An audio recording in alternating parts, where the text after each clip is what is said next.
Hey everybody, my name is Chris and welcome to my channel where I mostly talk about all things perfume. Today is a little bit different. I'm going to talk about the Sephora sale that just started, things that I've purchased, and as soon as I'm done filming this video, I'm going to go up the road and finish out buying the rest of the things that are on my wish list. I have had you guys, I've never done one of these. I've never done a Sephora sale video, and you guys have asked me time and time again. I don't typically talk about a lot of makeup on this channel, maybe once in a blue moon. I'm probably not going to do a get ready with me anytime soon. I'd bore you guys to tears, but I can do something a little bit close, tell you guys some of the products that I use and some of the things I personally will be purchasing in about an hour. So without further ado, okay, let's just start with the perfumes. The first perfume I did purchase is the newest release from Jo Malone, and this is Hinoki and Cedarwood.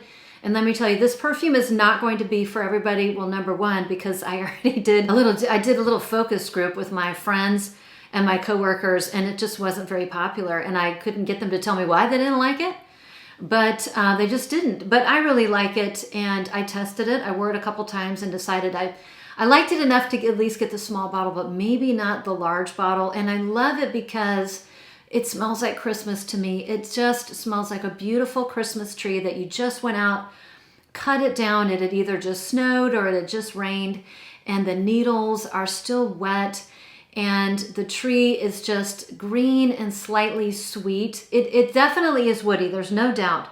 But it's also very green. And when I say green, I'm talking about the needles. It's instead of being, about the bark and the trunk, it's really about the greenery. I get a lot of that beautiful, fresh, greenery. It smells like a beautiful evergreen that is very fresh and has a little bit of a sweetness. Maybe there's a little bit of an amber in here, and I mean a splash, and some very gentle, sweet spices. It's in no mean a gourmand.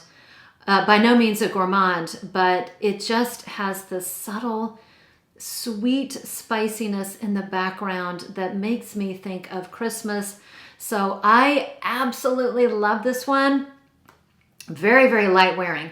Doesn't wear that long. The nice thing is I just pop it in my bag and refresh, but if you really hate fragrances that don't last very long, you kind of want to stay away from this one. And then the last perfume I'm going to get, and I have my little gift card from Mom. Thank you, Mom. I'm going to be getting a fragrance that's been around forever, maybe 20 years. I think I have every Chanel Chance flanker in the line except the original Chanel Chance. And I'm going to go and pick that up. I think it's a very, very well done fragrance. It's a patchouli based fragrance, but it's a very easy patchouli. In my opinion, I think it's an easy to take patchouli. It's like a floral patchouli with a little bit of pepper and maybe a little bit of background woods and maybe a little bit of a freshness.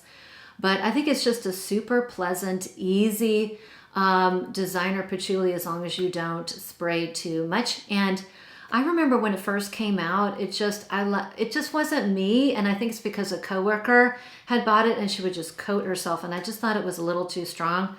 And then within this past year, I was over at Sephora and I just, spritzed it on, wore it out the door, and was like, why did I never buy this? It's really, really good. And I do think it is kind of a timeless scent. So I'm going to go ahead and pick up, a bottle of Chanel Chance. So that is it for the scents that I have purchased and will be purchasing by the end of the day. And we're going to get into some of the makeup here. Okay. Something that is a ride or die product for me, as you can tell. And this is really the only thing I wear on my face. I don't wear foundation. I just don't. But what I do wear is CC cream, and I wear it by It Cosmetics. I've probably been through 10 tubes of this stuff. So it's really, really good for your face. It's very pigmented, and what I love about it, it has a lot of, anti-aging benefits, at least they state. But what I really like is its SPF. So all of them are at least 30 and above, and the two tints that I have here, I think this one, as you can tell, it looks like I have a little bit. I've literally squeezed the last drop out of it. Oh, that's the sun coming in. I need to get this one. And so the problem is the colors rub off, but basically I'm medium. And I usually get those in the medium range. I do wear them differently. I wear a different one when I film. I need a darker formula because I have 3 lights on me, sometimes 4, and I'm sitting next to a full length French door that has light coming in all the time. I used to film all my videos at night and the light was terrible, and I think the light is so much better if I can film during the day, and natural light is really the most flattering. So if you ever watch my videos and wonder why it goes light, dark, light, dark, light, dark, it's because I'm sitting next to a giant window. So anyways, lots of light on me, so my face has to be really, really dark to offset the lights. It looks like I'm not wearing a ton of makeup, but if I were to go to work, people would be like, oh my God, you're gonna need a shovel to get that makeup off. But I wear a darker color formula when I film, and I wear a lighter formula when I go to work. And like I said, it's very, very pigmented, like 1 squirt on the back of my hand, 1, 2 at the most, you know, and then I put that on after I put maybe usually a serum or, you know, maybe a moisturizer on. So I will be picking up at least 2 more of the Your Skin But Better CC Plus. They are tinted CC cream. That's what I would call it. The next one is mascara. Man, I'm super picky with my mascara. I've tried so many mascaras, and my issue is they always clump or they always, you know, flake and end up on my face. And the best mascara by far that I've ever tried that is thickening, it lengthens, it thickens, and it never clumps or falls on my face is this one by Yves Saint Laurent. It is very expensive. That's why I always buy mine on the sale, during the sale. And this is, I think it's called Lash Clash. So yes, it's expensive, but I mean, it lasts for months and months and months. So it is worth it in my opinion, and I will pick that up on the sale. I used to wear powder blush, big powder blush, but I do like to have a little bit of a dewiness to my skin. And when you put a powder blush on, you know, a dewy, you know, face, it kind of clumps and sticks. So I'm leaning much more into liquid formulas, particularly when it comes to like bronzers and blushes. I never wear a bronzer ever, just during the day. I only wear a bronzer when I film because I do need the definition and depth and warmth to my face. Unfortunately, the best palette of all time was Scott Barnes, and he is no longer in business, and I want to cry my eyes out because that's the only one I used. I'll have to find, I'm going to go over to Sephora today and see what they have for, you know, liquid cream bronzers. But my favorite blushes by far are the ones by Rare Beauty, and I kind of shook it up right before so it wouldn't be all wonky and half empty. But these Rare Beauty blushes are absolutely the best. They are so pigmented, literally. It's like 1, 2 dots, and oh man, that's all you need to cover your entire area that you're going to put blush on. I use 2 different ones because I use a much darker, more pigmented, pinker hue when I film because I need the depth, and that is Grace.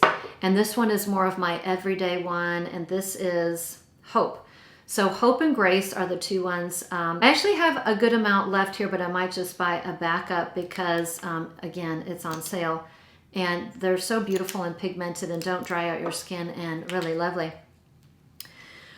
Okay, next we're gonna go with lips. I am brokenhearted that one of the best lip glosses, I think Pat McGrath does the best lip gloss on the planet, and I love her lip glosses, and I have probably 8 of them. But the next best lip gloss that I ever bought is this one by Fenty Beauty, and it's called Hologram, and I think it was a limited release, and it is literally, it's what I'm wearing on my lips right now. It is literally the best lip gloss of all time. It's kind of holographic, and it's really great, especially for, you know, nude tones. It just is absolutely gorgeous, and since they don't have it, I'm gonna go over and see what colors they are offering this year. And, you know, Rihanna, if you're watching, you know, bring it back, okay? It's too pretty. So still on the lips, I do love the Sephora lip liners. Oftentimes when I film my videos, I'm just wearing a lip liner that I wear as a lipstick. And it's great because it doesn't bleed and it doesn't usually smudge. And I think the Sephora lip pencils are fabulous. They glide on smoothly, but they're not so slippery that they're going to bleed. and, you know, move tremendously long distances. So I am loving the colors I have now. I'm going to go see what they have. But the colors that I have and I wear all the time for my videos are, I have, where are the colors? These are the, okay, so these are called the Rouge Gel Lip Liner, and this one is in Hot Sauce. Oh my gosh. This one is in Dressed to the 90s. This one is called Rosewood. And the best lip liner for actually lining the lips is this one by Makeup Forever, because it has a sharp tip and it really doesn't move. These other ones, the Sephora ones are more, they're much more creamy. This one is much more firm, so it's perfect for lining the lips without slip sliding all over the place. The color that I have that I've used the most this year, this is called Universal Earth. I will be picking up something a little bit lighter. This is kind of like a mahogany. It's very, very, let me get out of that. It's very, very pretty.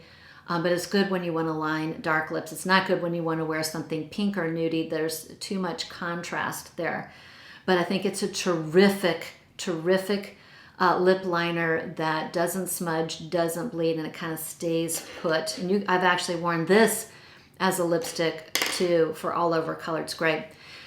And then the next thing, we're going to go to eyes. So for, how much time? So for my eyes, my favorite eye palette I've picked up a lot of very affordable eye palettes, and I think that drugstore makeup is really, really coming along in leaps and bounds. There is some amazing drugstore makeup. The eyeshadow, sometimes I struggle with. I haven't quite found a palette that's perfect in that it doesn't have a lot of fallout. Fallout means that it falls, you know, the pigment or the powder kind of falls on your face. My workhorse for my channel here, I don't wear this to work because it's too much, but my workhorse, I'm wearing it today, my workhorse has been Natasha Denona Glam palette. This is probably my favorite eye palette of all time. It even beats Pat McGrath. I don't have all of her palettes. Some of that is just too much color, but you know, her eyeshadows are amazing. But this Glam palette is so amazing. I mean, it just has the colors that are meant for me. You know, these bronzy peaches. I just absolutely love it. But makeup has a shelf life, and my shelf life is coming up. So I'm gonna go buy the newest Natasha Denona Glam palette. That's what I'll be buying. And then the last thing that I will be buying is another rare beauty. Let me tell you, if you have hooded eyes and you try to put eyeliner on, particularly something that's not a gel, my issue is that it always smudges. I've had hooded eyes my whole life. Certainly didn't get better when I hit 40. Not many things did on my body. But anyways, I've found it impossible. I've tried everything. Every waterproof crayon eyeliner that promises not to smudge, it smudges. Let me tell you, I finally found the best one I've ever found. I found one that doesn't move. It is phenomenal. Another one by Rare Beauty. It's Rare Beauty and it's called PerfectStrokes Eyeliner Gel. And I have it currently in my purse, and I bought the True Brown. I'm going to go back and I'm going to go and get the black. Let me tell you, so if you struggle with smudgy, with eyeliner that smudges because you have a hooded eye, give this one a try. It's fantastic. So the brown is great. I'm going to go get the black. I did want to say one thing that I bought from Sephora that I will not be repurchasing is concealer by Saie. I think it's called Saie. This was supposed to be a terrific concealer for women of a certain age. And I will tell you that I didn't find it to be anything spectacular. If anything, it was just as drying as anything else. And also what I found is that, it didn't work this time, but my applier has kind of come apart a couple times. Let me see if I can get it to do it like that. So, and then it's all slippery, and like it is now, slippery and slick, and I can't get the two apart. So this one is not going to be a repurchase, and the concealer that I found, I don't get it at Sephora. It's actually by Almay. It's really good. It's very affordable, and I only just do a couple dabs because anything you put under your eyes, it's going to cake and crease. So you got to keep a product to the minimum. And I actually really like that one. So that is it. That's what I will be purchasing. And what I have purchased from the Sephora sale, as soon as I wrap this video up, I'm going to take a makeup wipe, kind of debulk my face, and head on over to Sephora and purchase a couple things left on my list. So even though I am mostly a perfume channel, if you like when I delve a little bit into like beauty products or makeup products, let me know down below and I can certainly do more. If you're planning on going to the Sephora sale, or if you've already done it, let me know what you'll be purchasing. Whether it's makeup or perfume or body sprays, I'd love to hear about it down below. Anyway, thanks again for sticking around. Thanks for watching. Thanks to all my lovely subscribers who always show up and show me love. They always give me a thumbs up and leave me nice little comments down below. I love getting to know you guys in the comments. And with that, I'll see you in the next one.